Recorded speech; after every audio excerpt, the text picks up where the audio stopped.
Okay, so in this video, what we're going to do is take a look at Max's menu bar. You'll find many of the functions up underneath it to be common across all Windows applications that have menu bars. Well, actually, several come to mind. File, edit, and help. How about very typical? True, but to me, I have some bigger ones that come to mind. New, save, open. Without those, we'd be pretty much in trouble. That brings us to the file menu right now, undo. actually. Oh, yeah. Well, Zach needs that undo by him at all times, or else it's, just I have it not mapped good. to a button on my mouse. But actually, in the file menu, this is where you can actually start a new scene. You can open an existing scene. You can open recent scenes. There is one thing under here that's really cool, though. Reset, right up underneath new. I was going to bring that up. I know, Reset is actually my favorite option under the file menu. Okay. Because it just allows you to start over. Obviously, you didn't see anything there, but... But yeah, if you've got your here you go. You go to different command panels, and...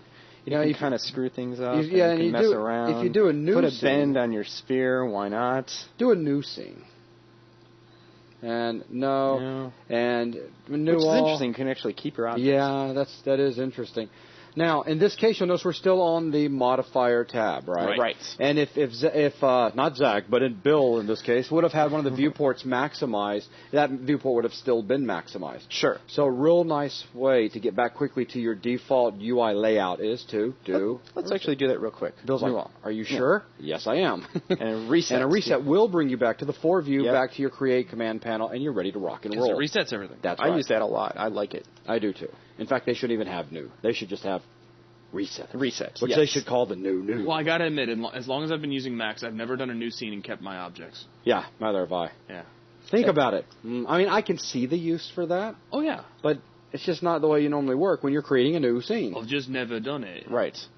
Okay, so, that's the basic idea of reset. It is something that we use a lot, and so for those of you that are new to working with Max, you may find yourself using it a lot as well. Just wanted you aware of it. And we will be using it several times in the class. Well, what else do we have? Outside of our basic stuff like new, open recent, saves, we get down to XREF. Yes, cross-referencing Yeah, objects. That's pretty pretty good cool stuff. Just a general overview about it. Basically, what that allows you to do is that allows you to sort of bring an object into your scene without needing to make changes to it. You're sort of like, almost like kind of like a non-editable carbon copy of your object from an existing file. So from the point of view of a team, this could allow for some really neat things. If we had one person that had developed a model, someone else had developed another model, so you have these different assets. Exactly. It's a collaboration tool. Yeah. And it allows one person to keep making changes to like maybe a character rig, and another person can have that character in his scene and then can use the scene and use that character in the scene. Now what's really cool is the person all the way back with the model of the character can make changes and have those changes propagate all the way down to your scene where you're working. Very nice. Which is really neat. Actually, a Max class that I taught a long time ago that had like 5 students, and it was one of those intense boot camp classes. We did that. It was a bar scene. Sure. And everybody had a specific job all the way down to the animator and the lighter at the end. And it was really neat because we had it set up so that when someone did an update, what happens is it looks for changes, and if there's changes found, it'll update those changes while you're working. And that was back a while back, maybe Max 5 or 4, and it was very, very smooth at how well it would update. And that was with a lot of things going on. So for those of you out there right now thinking, I'm not working for a studio at the moment, I don't see where this would be important.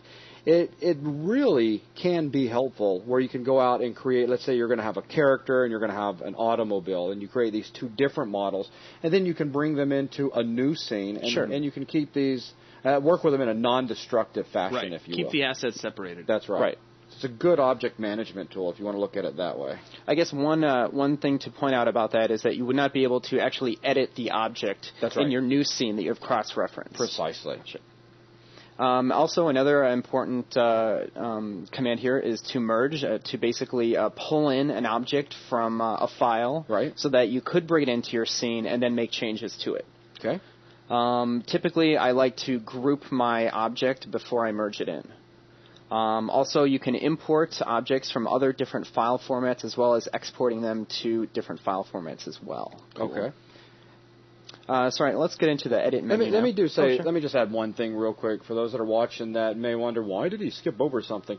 There's a lot of things right here for us to provide a solid explanation. We really do need to break into some more complex examples, and the idea is to go through each of the different elements of the UI and give just a basic overview. Right. So don't expect for us to jump into every single options box or every single option that you could select within a menu or submenu at this point. As we progress further and further into this course, we're going to be using a lot of these things. So rest assured it will be coming, if not now, a little later. That's right. Okay, now over to the edit menu.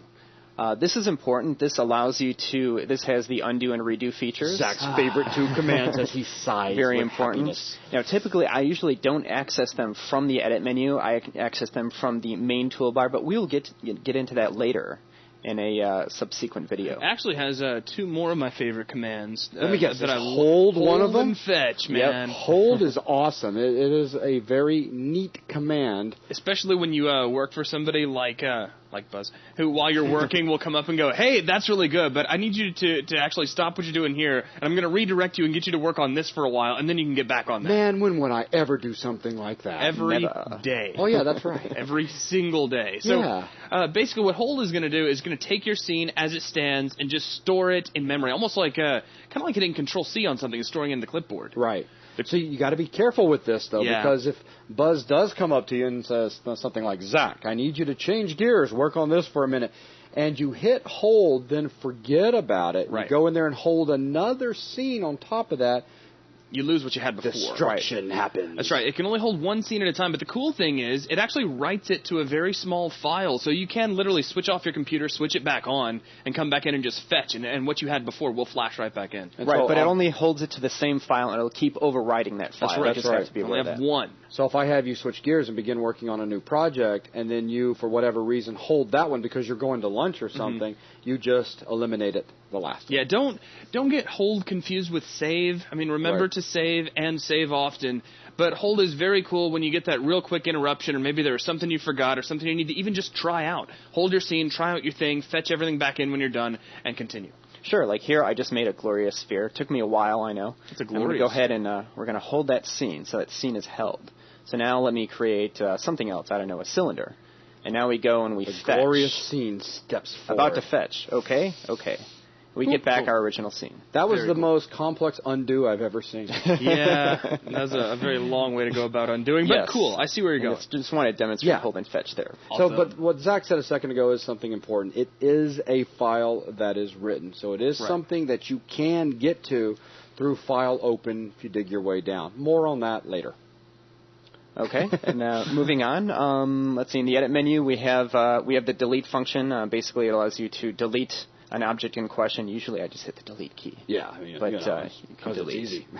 And then undo delete. Ooh. Yes, which is kind of cool. Actually shows you what you're undoing. Right. Undo select, redo delete. That is pretty cool. Clone allows you to clone an object.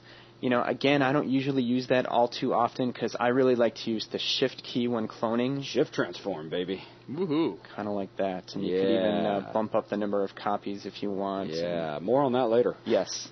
But it's good stuff. The art of duplication. But you know what? We also have things like select all, select none, select invert. So you'll notice we've got various ways that we can go about selecting assets within our scene. Sure. And then, of course, region selects as well. And then the edit name selection sets. I mean, they've provided every way you can possibly think of to select to control your selection. That's right. That's right. And again, select all, select all the assets in your scene. Select none.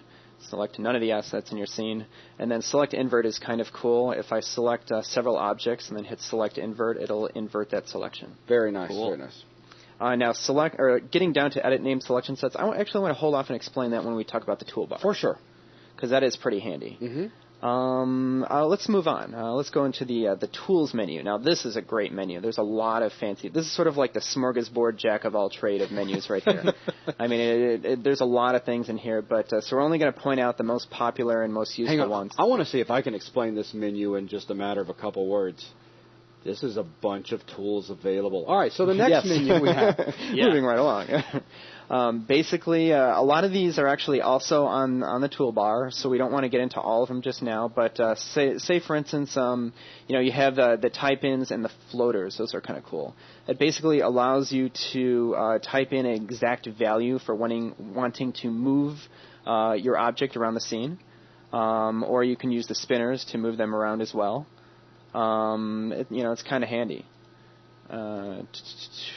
And then, let's see, moving right along. So, just looking up under there, you'll notice things like mirror, array, align. So working with objects, obviously, but different things that we need to do, and we need to whip out some special tool to allow us to perhaps mirror one half of a head over to the other side, or an array, a very special kind of duplication tool, if you will. Sure. Align things, snapshots, spacing tool, clone and align. I mean, if you really think about this, you, the viewer who's watching at the moment, as we look down this list, because we're not going to start talking about all these things, right. They really are just a bunch of tools that aid you while you're working on your scene. That's it. From renaming objects, assigning vertex colors, color clipboard. I mean, that's the bottom line. That's it. They're just tools that facilitate the creation of a scene. Moving right along to the groups menu, this allows you to take a number of objects and sort of assign them to be a single entity. Called a group. Called a group, yes. Dun, dun, dun. Now, are we going to have like a separate video for grouping a little bit later? Yes, we are. And we're going to keep on moving then. We don't want to get this video to be too long. So. No. It will be. The Views menu. The Views menu, basically, this really allows you to play with your viewports. Again, we talked about the viewports in a previous video. It's got one of my favorite things right up there at the top, undo a view change. And redraw all views. I find that very helpful when you're working with video cards that may be substandard for... True enough. Autodesk's requirements. Or maybe you loaded in some drivers to make a game run really well, and now Max runs a little bit funny, which I've done that once or 3 times. But no, undo view change is very handy for when you accidentally get into the user view, which we'll be talking about a little bit later. Right. But very, very cool menu. Allows you to play with those. There you go. You did that just to make my eye twitch, right? It hurts. Actually, I always feel like I'm looking at SimCity. Yes, it is. It's an orthogonal view in a perspective kind of orientation. It's really not a perspective view. No. Our lines don't merge together as they run off in the distance. Mm-hmm. They stay parallel at all times. Yeah. But luckily, if you end up doing that, you can hit undo view change. And again. Because I did it a couple of times. Or you can use one of my favorite ever keyboard shortcuts, Shift-Z, which will do the same thing. Yep. And you can even see it up here. So what else we got in here? We have the Create menu, which is an awesome menu for the reason because it actually duplicates all of the Create settings on the command panel, which I know we haven't gotten into yet, but it's sort of like organizing them here. You can kind of see them as they go. Well, think about it. If you take the command panel and hide it because you're working with a 17-inch monitor, sure, and you need to get to these things, it's a lot less real estate space taken up if you bring just your menu bar across the top as opposed to the entire right, and it's panel. a workflow issue. Some people like to dig through the command panel. Some people prefer menus. Yeah, sure. So it's whatever you like. That's one thing to notice about Macs. There are a lot of different ways to access same thing and access the same information. Yes. Exactly. Again, with the modifiers menu, there's another example. Thing. Just like the modifiers rollout, where this one I actually kind of like because with the modifiers rollout in the command panel, you sort of get them all in one fell swoop. Right, you get that gigantic list of modifiers. There's it is kind of cool. A lot of modifiers around here. But it's yet great to under access the menu, it's categorized. That's right. You gotta which love is nice. that. And sometimes for a beginner, you kind of like, what goes with which exactly, and then you could kind of see how they're organized. See, I'm usually like a menu snob. I'm always like, pull it out of the menus. Excuse me? That's why they put it in the interface. But the modifiers menu is the one exception where I do find myself going in there just because it's so much easier to find what I'm looking for. And the characters menu, we're not going to spend a lot of time on this right now. This allows you to create bones for your character and allows you to also organize your character's assets into a single entity. That's right. If you're a complete and total rookie, don't think that the Create Character button there is the answer to your problem. Right. Because it is. Not. That's right. I wasn't done with my sentence. If you go in there and you click Create Character, a little form will appear where you can just fill out what you want your character to look and act like, and it'll go ahead and bring it in automatically. Right. This is not the Create that don't know, button. I'll let you know a secret. Max 10, currently in the works for the past 5 to 6 years, will come with a Create Movie button. It'll open up and it'll say pick your style. You know, you got Pixar, you got PDI. The next sound you guys hear will be Autodesk on the phone with a team of lawyers. Yay!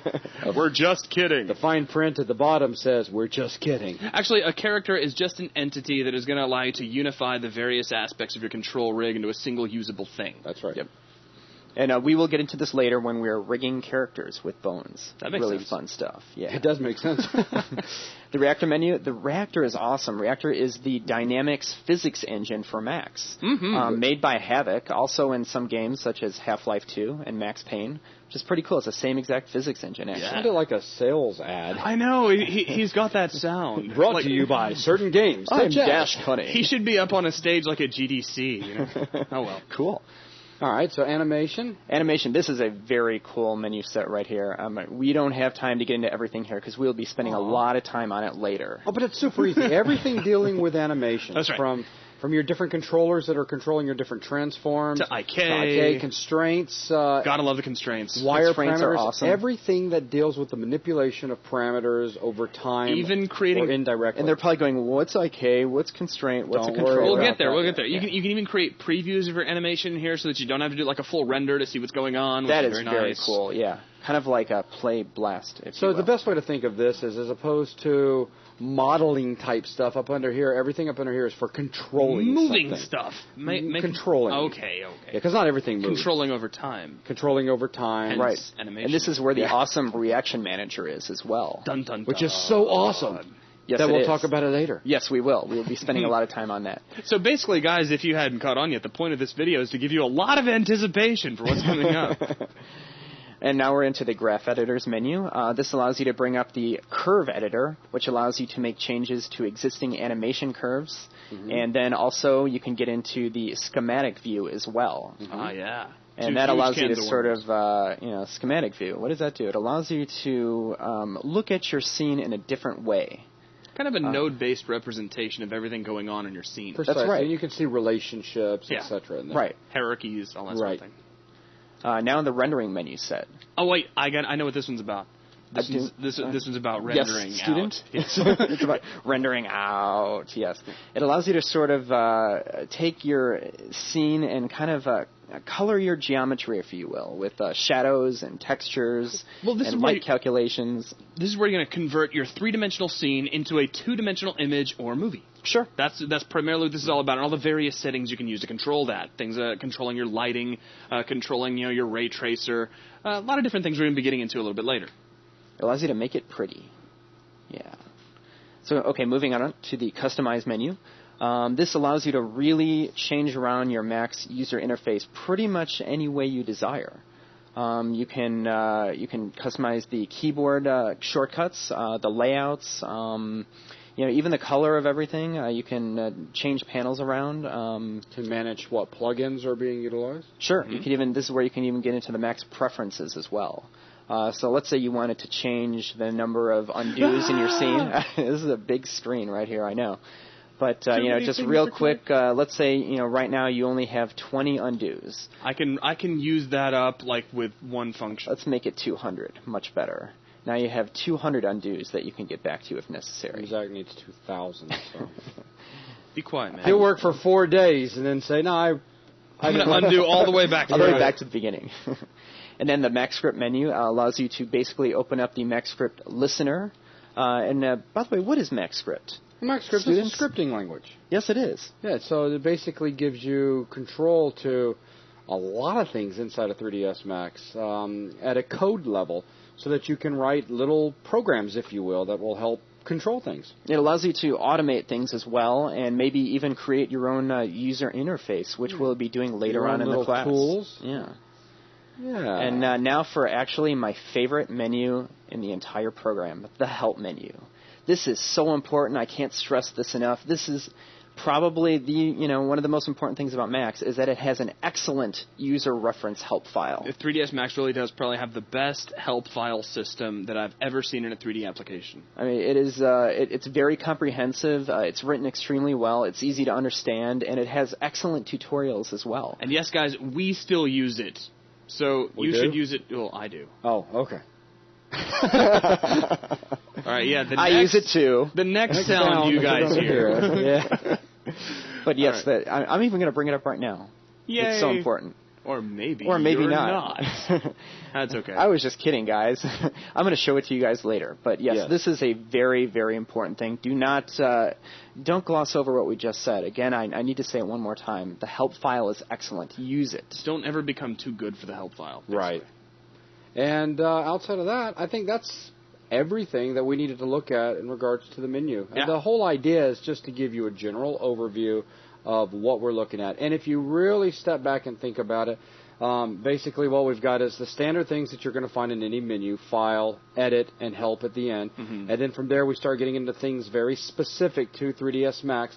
Tools, things you're going to need while working with your scene, while working with objects, different ways of working with your viewports, and then when you're creating new things, modifying things, working with characters, working with dynamic simulations, working with the manipulation of objects through animation, and then you're in there fine-tuning the animation, so now you're working at a lower level with what's going on through your different, track views. Rendering, so now we've got it all together and we're ready to spit out our final render. Mm-hmm. And then, of course, we need to customize it. Here we can do it. And access to preferences. And preferences, exactly. And if we want to write some programs to help automate stuff, speed things up for us, etc., we can do it here. And then if we get stuck, we have help. So that's it. And with that, that is going to wrap up this video. Thanks a lot, guys. Thanks, everyone.